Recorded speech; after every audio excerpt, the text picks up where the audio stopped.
الواد عطيه منطقة تفت العلندة. حبيت نعمل المشروع هذايا، مشروع قديم جديد. كان الوالد بكري أمنيته وانه الواد هذا يهزوا الحوادة، لكن ظروفه ما سمحتلوش. جاء الوقت والحمد لله صورنا شوي فلوس، جيت في المشروع هذايا.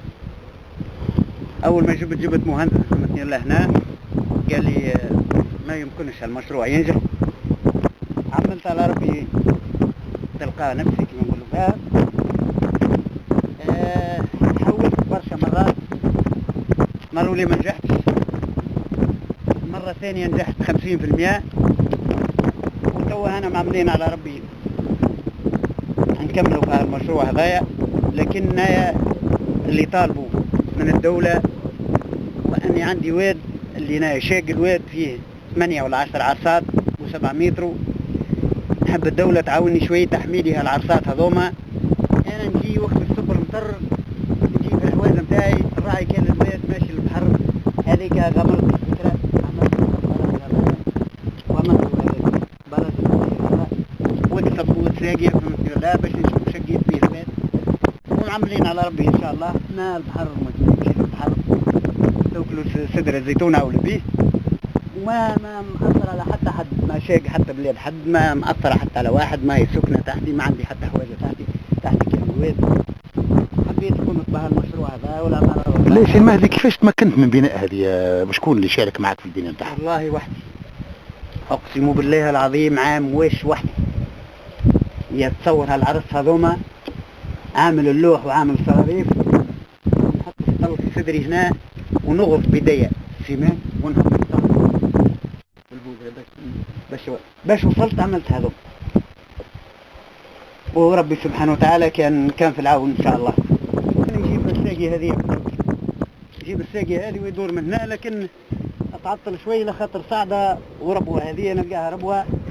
وليت فسدت وعملت صب، وليت بدلت الاتجاه هذا بالعرس والبودرات بس الماء ما عادش يشرف يكسر اللي هالأماكن هذه ويكسر فيها الظل. أنا عودناها مثلا والأعمال على الله. وديما كل مطرة تورينا شوي، كل مطرة اعتبر جاني مهندس من الخارج مش ولا من تونس.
بداية الماء لكنها الإمكانيات ما عنديش.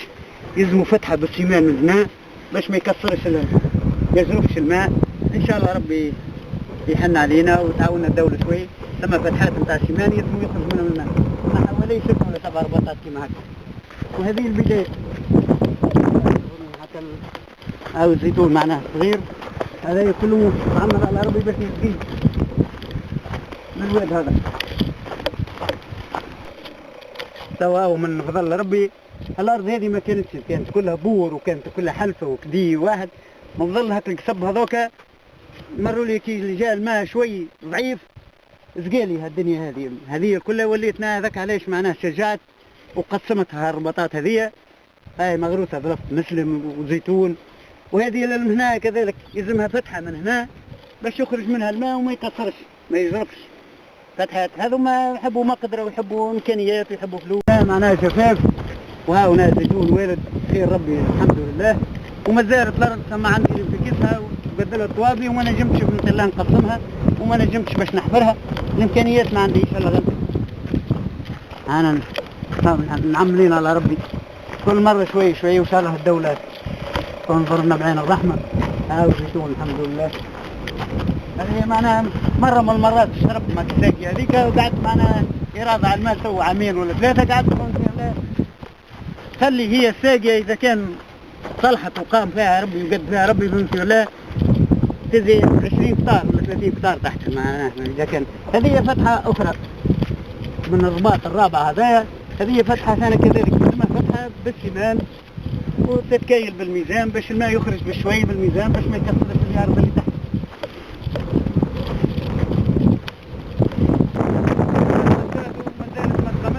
أنا كنت مضطر ياسر ممكن يهز لي البطاط ممكن يهز لي الزيتون، لا ما عنديش باش ما قدر باش نعمل له فتحاته بالسمان باش الماء يمشي ديما.